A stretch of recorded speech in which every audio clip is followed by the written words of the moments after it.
በስመ አብ ወወልድ ወመንፈስ ቅዱስ አሐዱ አምላክ አሜን። የእግዚአብሔር ቤተሰቦች የእናታችን የቅድስት ድንግል ማርያም የአስራት የቃል ኪዳን የመስቀል ስር ስጦታዎች በወደደንና ባፈቀረን በልዑል እግዚአብሔር ስም እንደምን አደራችሁ? እንደምን ከዚህ ሰዓት ቆያችሁ? አሜን። እግዚአብሔር ይመስገን ብለን እንድናመሰግነው የፈቀደልን ልዑለ ባሕርይ እግዚአብሔር ስሙ ዛሬም ዘወትርም ለዘላለሙ የተመሰገነ ይሁን። የእግዚአብሔር ቤተሰቦች ከዚህ በፊት እንግዲህ የመጽሐፍ ቅዱስ ጥያቄና መልስ ውድድር አሁን 5ኛ ዙር ላይ ደርሰናል። ከዘፍጥረት ምዕራፍ 1 ጀምረን ዛሬ ደግሞ የመጨረሻውን ከዘፍጥረት ምዕራፍ 36 እስከ 50 ያለውን 5ኛ ዙር የመጽሐፍ ቅዱስና ጥያቄና መልስ ውድድር የመጀመሪያውን ክፍል ይዤላችሁ መጥቻለሁኝ። እንግዲህ ሁላችሁም እንደ በእውነቱ ለመናገር በጣም ብዙ ተወዳዳሪዎች ናችሁ የተሳተፋችሁት። በመጀመሪያ አካባቢ የመጀመሪያው ዙር ላይ ቁጥራችሁ የተሳተፋችሁት በጣም አነስተኛ ነበረ። በሁለተኛው ዙር ላይ ግን በጣም እየበዛ ሄዶ ይሄ እዚህ ደረጃ ደርሳችኋል ማለት ነው። እንግዲህ መጀመሪያ ዙር ላይ የተሳተፋችሁ ወደ 66 የምትደርሱ ናችሁ። ሁለተኛው ዙር ላይ የተሳተፋችሁ ደግሞ ወደ 76 አካባቢ ናችሁ። ከዛ ሶስተኛው ዙር ውድድር ላይ ግን የተሳተፋችሁት ወደ 115 16 አካባቢ ናችሁ። አራተኛ ዙር ላይ ደግሞ የተሳተፋችሁት እጅግ በሚገርም ሁኔታ ከ233 የምትሆኑ አካባቢ ናችሁ ማለት ነው። እንግዲህ በየጊዜው በጥያቄና መልስ ውድድሩ የምትሳተፉ የማህበራት ቁጥርም እንዲሁም ደግሞ የምትሳተፉ አባላትም እጅግ በጣም እየጨመራችሁ ነው ያላችሁ። እጅግ በጣም ድንቅ ነው፣ የሚገርም ነው። በእውነት ለመናገር እንግዲህ አሁን በዚህ በአራተኛው ዙር ላይ ብዙ ሰው በማስመዝገብ አንደኛ የሆነው ድንግል ማርያም ስለሆነ እዚህ ላይም አንደኛ ተጽፏል ማለት ነው። ሁለተኛና ሶስተኛ ላይ የተጻፉት መድኃኔዓለም ቅዱስ ያሬድ ቅዱስ ጊዮርጊስ ማህበርተኞች እንግዲህ አንድ የነበሩ ስለነበሩ አሁን ያው ለመለየት መድኃኔዓለም አንደኛና ሁለተኛ ተብሎ ስለሆነ የሚለየው ወደፊት በመታሳተፉት የሰው ቁጥር ደረጃ የሚሰጣችሁ ቢሆንም አሁን ግን የተሳተፉት የናንተ የጋራ አባላት ስለሆኑ ያው አንደኛውን ማህበር አስቀድሜ ሁለተኛውን ማህበር አስከትያለሁ ማለት ነው። ይሄ በቁጥር አይደለም። ሌሎቻችሁ ግን ባሳተፋችሁት የአባላት ቁጥር መሰረት ነው የተጻፈው ማለት ነው። እና የቅድስት ድንግል ማርያም ማህበር እጅግ በጣም ከግማሽ በላይ የሚሆነውን በማሳተፍ የቅድስት ድንግል ማርያም ማህበር ብዙ ሰው አሳትፏል። ከዛ በመቀጠል ደግሞ መድኃኔዓለም ቅዱስ ያሬድ ቅዱስ ጊዮርጊስ ማህበር ሁለቱም አንድ ላይ ስለነበራችሁ ከፍተኛውን ቁጥር ይዛችኋል ማለት ነው። ከዛ በሶስተኛ ደረጃ ደግሞ መድኃኔዓለም ቅዱስ ያሬድ መድኃኔዓለም ወማርያም ማህበር በአራተኛ ደረጃ ይቀጥላል ማለት ነው። ሌላኛው የመድኃኔዓለም ማህበር በትግርኛ 3 አባላት ይሳተፉ ነበረ። አሁን በአሁኑ ላይ ግን አንድ አባል ብቻ ነው ያሳተፉት። ወደፊትም ይቀጥላሉ ብዬ አስባለሁ። በማህበር ደረጃ የራሳቸውን ስም ጠቅሰው የሚልኩ ስለሆኑ አሁንም ይሄ መድኃኔዓለም ማህበር በትግርኛ በ5ኛ ደረጃ ተይዟል ማለት ነው። ሌላ ወደፊት ደግሞ በማህበራችሁን ወክላችሁ የቴሌግራም ሊሆን ይችላል፣ የኢሞ ሊሆን ይችላል፣ የዋትስአፕ ሊሆን ይችላል። ማህበራችሁን ወክላችሁ ደግሞ የምትወዳደሩት ደግሞ ሌላ ማህበር በሚለው ላይ የማህበራችሁን ስም ጽፋችሁ በኢሞ ከሆነ በኢሞ በቴሌግራም ከሆነ በቴሌግራም ብላችሁ ብትልኩልኝ ወደፊት እነዚህ ተሳታፊ ማህበራትን ባሳተፉት ልክ ደረጃ ሰጥቼ ልክ እንዳሆኑ ዛሬ ለምሳሌ በአሁኑ በአራተኛው አንደኛ የወጣ ድንግል ማርያም ስለሆነ አንደኛ ድንግል ማርያም ብየዋለሁ። በሚቀጥለው ሌላኛው በልጦ ከመጣ ከድንግል ማርያም ማህበር በላይ አሰርቶ ከመጣ አንደኛ የሚሆነው ሌላኛው ማህበር ነው ማለት ነው። በአቀማመጥ ደረጃ ወደፊት የምናደርጋቸው እንደዛ ነው። ሁለቱን መድኃኔዓለም ማህበርተኞች መድኃኔዓለም ቅዱስ ያሬድ ቅዱስ ጊዮርጊስ ማህበርተኞች ደግሞ እንደሚያሳትፉት የሰው ቁጥር ብዛት ወደፊት ደረጃቸው የሚቀመጥ ይሆናል ማለት ነው። ስለዚህ 6ኛ ሌላ ማህበር የተባለው እንግዲህ ማህበራችሁን ቴሌግራምም ይሁን ኢሞም ይሁን ይሄ ማህበር በኢሞ ወይ ይሄ ማህበር በቴሌግራም እያላችሁ ብትልኩልኝ የማህበራችሁን ቁጥርም ስምም የተወዳዳሪያችሁንም ብዛት ሪፖርት በማቀርብበት ጊዜ አብሬ ማቀርብ ይሆናል ማለት ነው። ከዛ ውጭ ደግሞ ሌሎች ማህበራት በሌሎች ማህበራት አማካኝነት ተልኮላችሁ እንደ ማህበር ሳትሳተፉ ግን እንደ እህት እንደ ወንድም ሌሎች ማህበራት ልከውላችሁ የምትሳተፉ ከሆነ ደግሞ ያ የላከላችሁን ሰው ማህበር ትጽፋላችሁ ማለት ነው። ለምሳሌ ቅድስት ድንግል ማርያም ማህበር ከሆነ የላከላችሁ ከቅድስት ድንግል ማርያም ማህበር ብላችሁ ተጽፋላችሁ ማለት ነው። ለምንድን ነው እንደ ማህበር ከተወዳደራችሁ ራሳችሁ ማህበራችሁን ይዛችሁ ነው። ከማህበራችሁ ውጭ ግን እንደ ግለሰብ ደግሞ የምትሳተፉ ከሆነ ግን በላከላችሁ ሰው የዚያ ሰውን ማህበር ነው የምትጠቅሱልኝ ማለት ነው። ስለዚህ አሁን በመጀመሪያ የሚያስፈልገው ነገር መጀመሪያ ስም ከናባት ያስፈልጋል፣ ዓለማዊ ስም ማለት ነው። ከዚያ በመቀጠል ደግሞ የክርስትና ስም። ለምንድን ነው ዓለማዊ ስም ማምጣት ያስፈለገኝ? ብዙ የክርስትና ስሞች ተመሳሳይ ስለሆኑብኝ ነው። እና ተመሳሳይ ስም በክርስትና ስም ብቻ ሲሆን ተመሳሳይ የሆነብኝ ስለተቸገርኩ ዓለማዊ ስም ከናባት መጀመሪያ ትጽፉልኛላችሁ። ከዛ ቀጥሎ ደግሞ የክርስትና ስም አለ። ከዛ ቀጥሎ ደግሞ የምትሳተፉበት ማህበር አለ ማለት ነው። ስለዚህ የምትሳተፉበት ማህበር ቅድስት ድንግል ማርያም ማህበር ከሆነ ቅድስት ድንግል ማርያም ማህበር ትላላችሁ። መድኃኔዓለም ቅዱስ ያሬድ ቅዱስ ጊዮርጊስ ማህበር አንደኛው ከሆነ በቅንፍ አንድ የሆነችዋን እንደኔ እንደጻፍኩት መድኃኔዓለም ቅዱስ ያሬድ ቅዱስ ጊዮርጊስ ማህበር በቅንፍ አንድ ትጽፋላችሁ ማለት ነው። መድኃኔዓለም ቅዱስ ያሬድ ቅዱስ ጊዮርጊስ ማህበር ሁለተኛው ከሆናችሁ ደግሞ አሁንም በቅንፍ ሁለትን ትጽፋላችሁ ማለት ነው። እኔ እንደጻፍኩት ማለት ነው። መድኃኔዓለም ማርያም ከሆነዳችሁም መድኃኔዓለም ማርያም ማህበር ብላችሁ የማህበራችሁን ስም መጻፍ ግድ ይላል ማለት ነው። መድኃኔዓለም ማህበር በትግርኛው ከሆነ ደግሞ መድኃኔዓለም ማህበር በትግርኛ ብላችሁ የማህበር ስም በሚለው ላይ ትጽፋላችሁ ማለት ነው። ስለዚህ ስም ከናባት የክርስትና ስም የምትሳተፉበት ማህበር ጨምራችሁ ትጽፋላችሁ ማለት ነው። አሁን አንድ ሰው የሚሳተፈው ቅድስት ድንግል ማርያም ብቻ ከሆነ ቅድስት ድንግል ማርያም ነው እንጂ የሚለው ይህን ስድስቱን ሁሉ ሲጽፍ አይውልም ማለት ነው። ወይም ሌላ ማህበር ከሆነ ለምሳሌ ቅድስት ሥላሴ ማህበር ባለፈው ብዙዎች ተሳትፈዋል። በእውነቱ ያው በማህበር ስላልሆነ ነው። ከአብነት ማህበርም እንዲሁ ብዙዎች ተሳተፉ አላችሁ። ያው እንደ ማህበር ሳይሆን በሌላ ማህበር ተሰጥቷችሁ ስለሆነ ነው። ስለዚህ እንደ ማህበር ከተሳተፋችሁ እናንተም የማህበራችሁን አብነት ማህበር ብላችሁ ወይም ደግሞ ቅድስት ሥላሴ ብላችሁ ብትጽፉልኝ እኔ ማህበራችሁን አብሬ ሪፖርት የማወጣ ይሆናል ማለት ነው። ደግሞ እንደ ግለሰብ ከሰራችሁ ቅድም እንዳልኳችሁ በላኩላችሁ ሰዎች ማህበር ጠቅሳችሁ ትልኩልኛላችሁ ማለት ነው። ይህን ነው የምታደርጉ። ማህበራት ያሳተፋችሁት እናንተ ልካችሁት ያሳተፋችሁት ሰው ከየትም ቦታ ይሁን ከየትም ያለ ይሁን ከዚህ በፊት ለምሳሌ እንደ ምሳሌ የምናነሳው ከመድኃኔዓለም ቅዱስ ያሬድ ቅዱስ ጊዮርጊስ ማህበር ማርዬ ቤተሰቦቿን ሁሉ አገር ቤት ያሉ ቤተሰቦቿን ሁሉ እንዲሰሩ አድርጋ ብዙዎችን አሳትፋለች። እህቶቿን፣ ወንድሞቿን እንዲሁም ቤተሰቦቿን ሌሎቹም በአካባቢ የሚኖሩትን ሁሉ አሳትፋለች እና ይሄ ትልቅ የሚገርም ነገር ነው እና ይሄ የሚቆጠረው በእናንተ ማህበር ውስጥ ነው። እናንተም እንዲሁ ሌሎች ሁሉ በተለይ ቤተሰቦቻችሁ እንዲሳተፉ ማድረግ በጣም ጥሩ ነው በእውነት።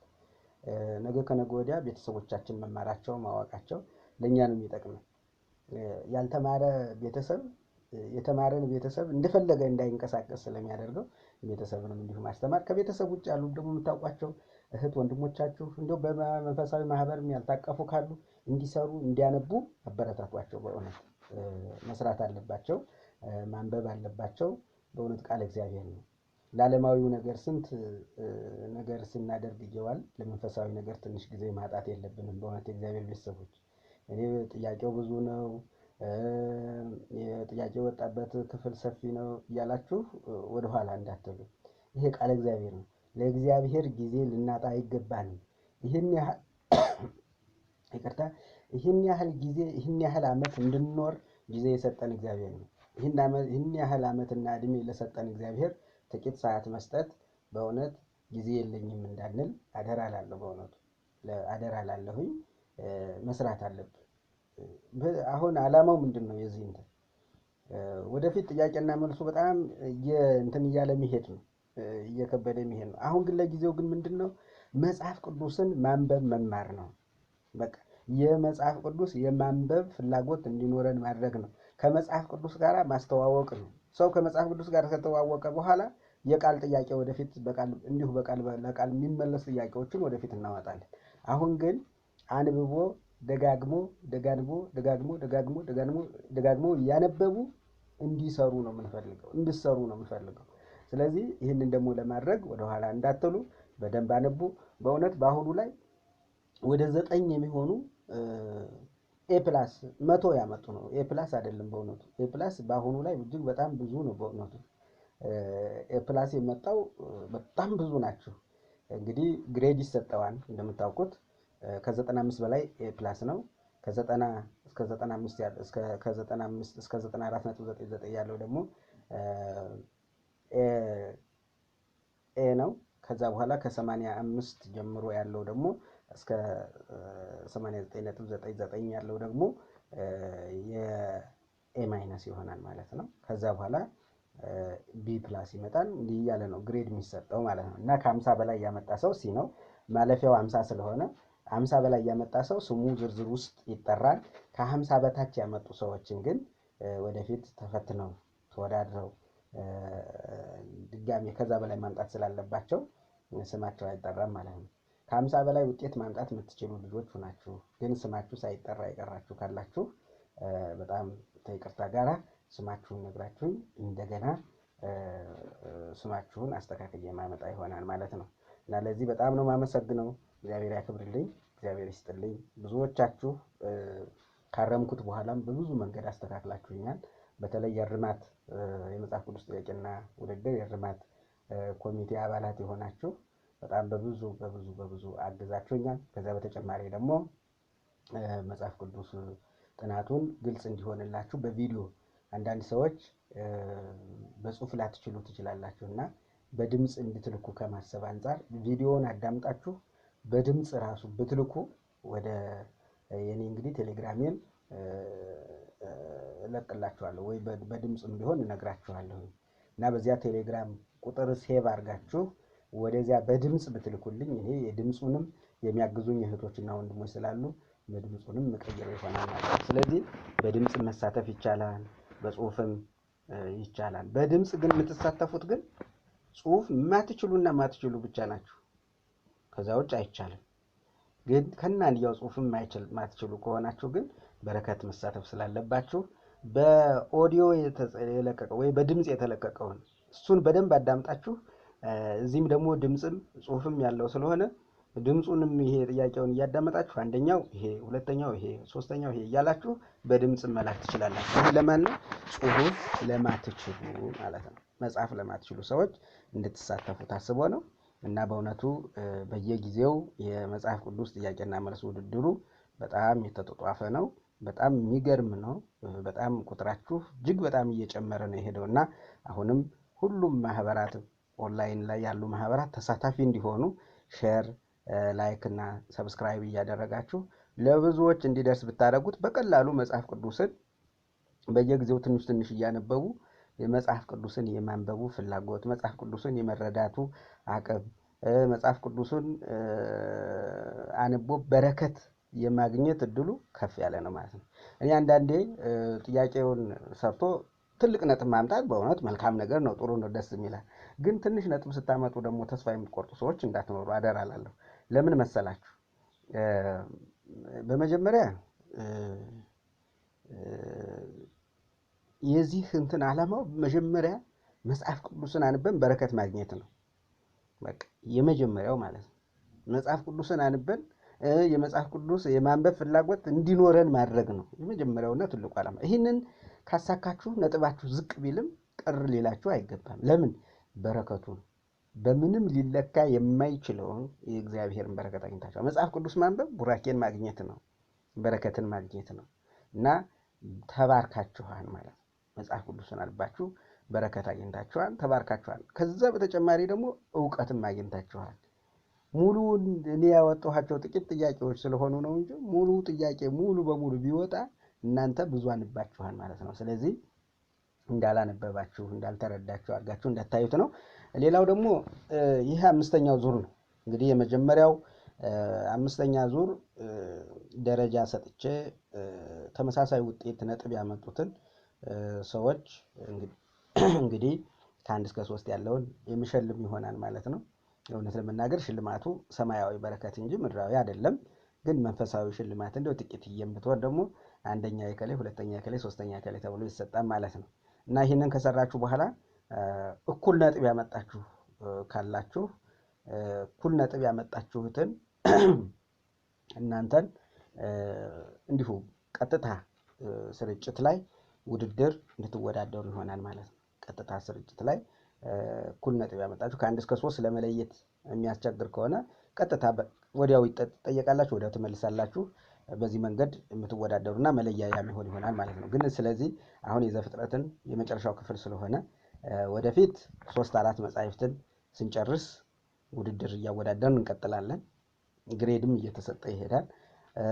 ለዛሬው ግን እውነት ለመናገር የዘፍጥረትን ብቻ 5 ዙሮቹን እንደ መጀመሪያ አድርገን የምንወስደው ዘፍጥረትን ብቻውን ውድድር አድርገን አንደኛ የወጣ ሰው እንሸልማለን። ስለዚህ በዘፍጥረት ውድድር ላይ አንደኛ የወጣ የከሌ፣ ሁለተኛ የወጣ የከሌ፣ ሶስተኛ የወጣ የከሌ ይባላል ማለት ነው። ለምሳሌ ኤ+ ሁሉም ቢያመጡ እና 4 ቢያመጡ ጠቅላላ ነጥባቸው 4 ቢያመጡ ማወዳደሪያቸው የሚሆነው ለምሳሌ ኤ ሌላው አምጦ ሲያመጡ ሌሎቹ ኤ ሆነው ሌላኛው ደግሞ ኤ+ አምጦ 4 ቢያመጣ ኤ+ ያመጣው አንደኛ ይሆናል ማለት ነው። የኤ+ ቁጥሩ የበለጠው ሰው ከአንደኛው ሰው ጋር ተወዳድሮ ከፍ ያለውን እሱን እንወስዳለን። ከዚያም አልፎ ደግሞ ሁሉም ኤ+ እኩል ከሆኑ ደግሞ ያመጡት ቁጥር ለምሳሌ 95 እስከ 100 ኤ+ ነው አይደለ?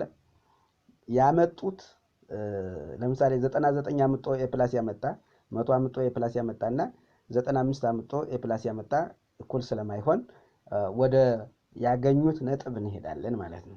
ወደ ያገኙት ነጥብ እንሄድና በዛ እናወዳድራቸዋለን ማለት ነው። እና ለምሳሌ 96 አምጦና 100 አምጦ ኤ+ የተሰጣቸው ሰዎች 100 አምጦ ያመጣው ሰው ስላለ ያንን ነጥባቸውን ደግሞ እናይና በዛም እናወዳድራለን ማለት ነው።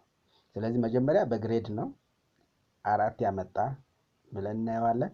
4 ብዙ ሰው ካመጣ 4 ነጥብ ያመጣ 4 ያመጣ ብዙ ሰው ከሆነ ከዛ በኋላ ወረድ ብለን ደግሞ ማን ነው ኤ+ የሚበልጥ እንላለን። ኤ+ የሚበልጠውን ሰው እናደርጋለን። አሁን በኤ+ እኩል ከሆኑብን ደግሞ ስንት አምጠው ነው ኤ+ ያገኙት የሚለውን ደግሞ ይታያል ማለት ነው። እና ከዛ በኋላ ያሁኑ የመጨረሻው ዙር የሽልማቱ ያ ይሆናል። ሌላ እስካሁን ድረስ ሳትሳተፉ አሁን 5ኛው ዙር ላይ መጣችሁ የምትሳተፉ ትኖራላችሁ። ለእናንተ ማካካሻ ፈተና ሜካፕ ፈተና ይኖራችኋል። ሜካፕ ኤግዛም ማለት ነው። ከዘፍጥረት ምዕራፍ 1 ጀምሮ እስከ 4ኛ ዙር ካሉት ጥያቄ ይወጣል። 100 ጥያቄ ይወጣል ማለት ነው። እስከ 4ኛ ዙር አሁኑ ላይ የምትሳተፉ 5ኛው ዙር የተሳተፋችሁ ሰዎች አሁን ገና የተሳተፋችሁ ሰዎች ለእናንተ ከዘፍጥረት 1 ጀምሮ እስከ 35 ካለው ውስጥ 100 ጥያቄ ይወጣላችኋል። በዚያ ትወዳደሩና የአራቱን ዙር እንግዲህ በኋላ ባለው ከመጀመሪያው ጀምሮ ሰው መሳተፍ አለበት። እንዲህ አይነት አይኖርም። ያሁኑ ግን ያው ገና ካለማወቅም ውድድሩንም ካለመረዳት በአንዳንድ ችግሮች ምክንያትም መጓደል ወደፊትም በአንዳንድ ችግሮች ምክንያት ወደኋላ መቅረት ሲኖር ሜካፕ ኤግዛም ይኖራል ወደፊትም ማለት ነው። ነገር ግን ጠቅልሎ ግን አራቱን ዙር ጠቅልሎ በአንድ መፈተን ግን አይቻልም። ለምሳሌ 4ኛ ዙር ወደፊት ቢያመልጠው በአንዳንድ ችግሮች ቢያመልጠው 4ኛ ዙርም ብቻ ጥያቄ ወጥቶለት ይፈተናል እንጂ ሙሉ ከ1 እስከ 4ኛ ዙር በአንዴ አይፈተንም። ይህንን በደንብ እንድታውቁ ትፈልጋለሁ። ለአሁኑ ግን እስካሁን ድረስ ባለው ያው እንትኑም ስላልታወቀ ዩቲዩብንም በደንብ ስላላወቃችሁት የተለያዩም ደግሞ መረጃው ያልደረሳችሁ ብዙ ሰዎች ስላላችሁ ለእናንተ ግን ማካካሻው እንትን ይሰጣችኋል ማለት ነው። ስለዚህ ከአንደኛ ዙር እስከ 4ኛ ዙር ያለውን ፈተና በአንድ አድርጌ የምሰጣችሁ ይሆናል ማለት ነው። ስለዚህ እናንተ ያንን በሰራችሁት ነጥብ የአራቱ ዙር አሁን በሰራችሁት ነጥብ ይያዝላችኋል ማለት ነው። ሌላ ከዚህ በፊት በአራቱም ዙር ስትወዳደሩ የነበራችሁ ሰዎችን በቃ ከዚህ አራቱ የበፊቱ ውጤት ቀርቶ ከዚህኛው ነው መወዳደር ያለብኝ ብላችሁ ብትወዳደሩ የበፊቱ ከተሻለ የበፊቱ ይያዝላችኋል። ያሁኑ የሚሻል ከሆነ ደግሞ ያሁኑ ይያዝላችኋል። ምክንያቱም ለሌሎቹ አንድ ጊዜ ተፈትነው የአራት ዙር ያህል ተሰጠው እናንተ ደግሞ 4 ዙር ሁሉ ተፈትናችሁ ነጥባት አሁን ጥያቄው ቀለል ቢል እናንተ ትጎዳላችሁ ማለት። ስለዚህ መጎዳት የለባችሁም። እናንተም መሳተፍ ትችላላችሁ ማለት ነው። የአራቱን ዙር ከዛ የተሻለው ነጥብ ይያዝላችኋል ማለት ነው። ሌሎቻችሁ ግን አሁን ገና እንደ አዲስ ስለሆነ የምትፈተኑ የእናንተ ይሄ የተፈተናችሁትና ያገኛችሁት ውጤት የሚያዝ ይሆናል ማለት ነው። ስለዚህ አሁን አምስተኛው ዙር ላይ ለመጀመሪያ ጊዜ ውድድር የምታደርጉ ሰዎች ቀሪ አራቱ ዙር ማካካሻ እንዳላችሁ እንድታውቁ፣ ሌሎች ከዚህ በፊትም የተፈተናችሁም ደግሞ አሁን ከማካካሻው ተፈትኜ የተሻለ ውጤት ታመጣለሁ ብላችሁ ብትሉ ትችላላችሁ ማለት ነው። ወደፊት ግን እንደዚህ አራት ዙር ማካካሻ አይኖረንም። ይሄን እንድታውቁት ነው። አሁን ግን ገና ጅማሬም ስለሆነ ሌሎቹንም ያልተሳተፉትንም ለማሳተፍ ስለሆነ በዛ መንገድ እናደርገዋለን ማለት ነው። በእውነት ይህን ጊዜ ሰጥቶ ባርኮና ቀድሶ የሰጠን አምላካችን እና ይህንን እዚህ ደረጃ ድረስ ከክፍል ከአንደኛ ዙር ጀምረን እስካሁን ድረስ እንድንቀጥል ያደረገን እግዚአብሔር ስሙ የተመሰገነ ይሁን።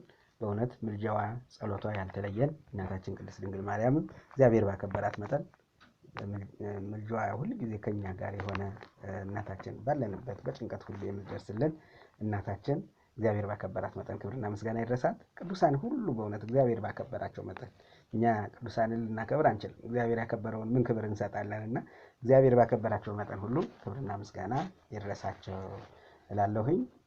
ስለዚህ ቀጥታ የሚሄደው ይህንን ማብራሪያ ከሰጠሁ ምናልባት ይህንን ማብራሪያውን ብቻውን ባስቀምጠው የተሻለ ይመስለኛል።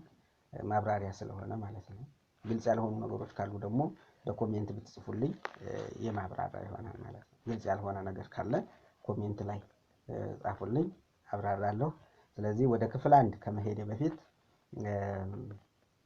አንዳንድ ስለ አሰራሩ የነገርኳችሁን እንትን በራሱ ያዘውና ክፍል 1ን ቀጥዬ የምቀጥል ይሆናል ማለት ነው። ይሄ ገለጻ ማድረግ ነው፣ ስለ ፈተናው ገለጻ ማድረግ ነው ማለት ነው። ስለዚህ የመጀመሪያው ዘፍጥረትን ጨርሰን የሽልማት እንትኑን ለማስኬድ ይችን መስራት ብቻ ነው የሚጠበቅባችሁ። ሌሎች ደግሞ ከዚህ በፊት ያልሰራችሁ ደግሞ ከዚህ በፊት ያሉ ክፍላትን ያልሰራችሁ ሰዎች ደግሞ በዚያኛው ትሳተፋላችሁ ማለት ነው። አመሰግናለሁ። እግዚአብሔር ይስጥልኝ። ወደ ክፍል 1 የምመጣ ይሆናል።